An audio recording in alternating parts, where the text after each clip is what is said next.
మహాదేవి వెంట పట్టడం నాన్నగారికి ఇష్టం లేదు చిన్నయ్య గారు. వెళ్ళకండి బాబు, మహాదేవి జోలికి వెళ్ళొద్దు. మహాదేవి ప్లేస్ లో నీ కూతురే ఉంటే ఇలాగే మాట్లాడతావా గోపాల్? వెళ్ళండి చిన్నయ్య గారు, వెళ్ళి మాట్లాడరండి అని చెప్పేవాడువే కదా. నన్ను మహాదేవిని వేరు చేయమని నాన్నగారు నీకు చెప్పారు. దానికోసమే నీకు ఎక్స్ట్రా జీతం కూడా ఇస్తున్నారు. ఆ డబ్బే నీతో ఇలాంటి అడ్డమైన పనులన్నీ చేయిస్తుంది. నువ్వు డబ్బు కోసం ఏమైనా చేస్తావని నాకు బాగా తెలుసు. పక్కకు వెళ్ళు. మీరు కోప్పడినా సరే మిమ్మల్ని మాత్రం ఆ మహాదేవి వెంట పడినేవని చిన్నయ్య గారు. అడ్డుపడితే నీ కూతురు మీదొట్టు. నాన్న బెయిల్కి డబ్బు రెడీ చేయాలి. దానికోసం నాకు ఇష్టం లేకపోయినా నేను ఇక్కడ పనికొస్తున్నాను. కేజీ బియ్యం పప్పు కోసం కష్టాలు. దయచేసి నాకున్న పనిని పోగొట్టుకుని ఇంటికి తిరిగి వెళ్లేలా చెయ్యొద్దు. హే, ఈ రోజు నువ్వు తల సరిగ్గా దూకోలేదు. చూసుకో, కావాలంటే లూజ్ గా ఉంది. అలాగే నువ్వు కూడా లూజ్ గా మాట్లాడుతున్నావు. నేను ఆ రోజు చెప్పాను కదా నీకు నేనున్నానని. పనికి రిజైన్ చెయ్యి. డబ్బు విషయం నాకు వదిలే, అదంతా నేను చూసుకుంటాను. నేను నిన్నొకటి అడుగుతాను, చేసి పెడతావా? ఓఎస్, ఏమైనా అడుగు, క్షణాల్లో చేస్తాను. వేరే ఎక్కడైనా నాకు పనిపిస్తావా? ఆ పైన నీ పాటికి నువ్వు ఉంటావా? డబ్బు విషయం నాకు వదిలే, నేను చూసుకుంటాను. అది కాదు, గ్రహచారం పట్టింది నాకు. నువ్వు వెళ్ళు. అబ్బా వదిలేయ్, నేను వెళ్ళి అమ్మవారినే వేడుకుంటాను నువ్వు నాకు దక్కాలని. దేవాలయానికి వెళ్ళొస్తాను. 2 రోజులు ఓపిక పెడితే ఏమయ్యేది? లాయర్ సామర్థ్యం కూడా తెలిసేది. తిన్నట్టు కాదు, పెట్టినట్టు కాదు, పోయినట్టే 15,000.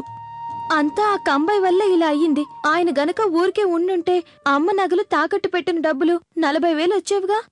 అంటే మేమే గతి లేక మీ దగ్గర పడి ఉన్నామంటున్నావా? అయ్యో, దాంతో ఎందుకు మంగళ? తప్పైందక్కా. మహాదేవి జోలికి వెళ్ళనులే. ఇకపై మాట్లాడను కూడా. మమ్మల్ని అనుకోవాలి ముందు. మిమ్మల్ని ఏంటి ప్రయోజనం? ఇంటి దేవుడు సరిగ్గా లేదంటే దెయ్యాలు ఊరుకుంటాయా? మా వల్ల మీకు చాలా ఇబ్బంది కలిగింది. అమ్మా, ఈరోజు కంఠాహారం దొంగతనం కేసు జడ్జిమెంట్ నిర్ణయం వెలువడే రోజు. మా ఆయన విడుదల కావాలని ప్రార్థిస్తూ సత్యాన్ని గెలిపించమని అడుగుతున్నా. ఊళ్ళో అందరూ మమ్మల్ని అయ్యో పాపం అన్నారు. మాకేం బాధ లేదు. మా వల్ల నీకు అపచారం జరిగింది అన్నారు. ఆ అపచారాన్ని తుడిచే తల్లి. మీ కూతుర్ని స్కూల్లో వదిలి రావడం నేను ఇప్పుడే చూశాను. 6వ తరగతి అనుకుంటాను, అవునా? ఇక్కడ నీకేం పని? కోర్టు మీ బాబుదా లేకుంటే దుర్గాపురం ఏమన్నా నీ సొత్తా? కేశవనాథ ప్రభువుకి ప్రతినిధిని, గౌరవం ఉండాలి. బెదిరించడానికి ఇక్కడికి వచ్చావా?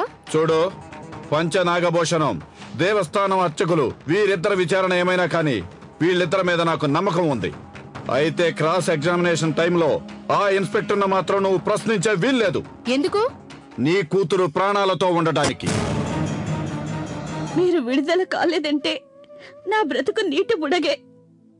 ఏ క్షణంలోనైనా కథ ముగిసిపోవచ్చు. పార్వతి, కోర్టు ఆవరణలో దొంగ భార్య అయితేనే ఏడుస్తుంది. నా భార్య ఏడవదు. దొంగతనం చేయనప్పుడు శిక్ష ఎలా వేస్తారు? కేశవనాథ్ దగ్గర డబ్బులున్నాయి. వాళ్ళు ఏ సాక్ష్యాన్నైనా కొనేస్తారు. అబ్బా ఊరుకో. సాక్షుల్ని కొనుక్కొని ఉండొచ్చు, సత్యాన్నైతే కొనలేడు కదా పార్వతి. వదినా, అన్నీ చెప్పింది అక్షరాల నిజం. మనం ఏడవకూడదు, ధైర్యంగా ఉండాలి. అన్నయ్య నిజాయితీ గలవాడు.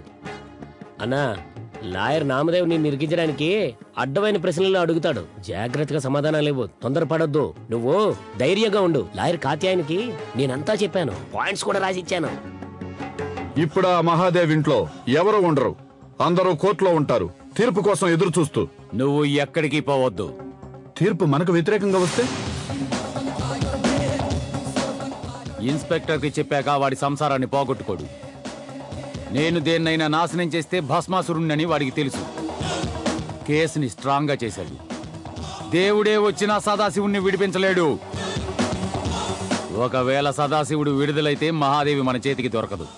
మహాదేవి దొరకదంటే శంఖం దొరకదు. సదాశివుడు విడుదల కాకూడదు.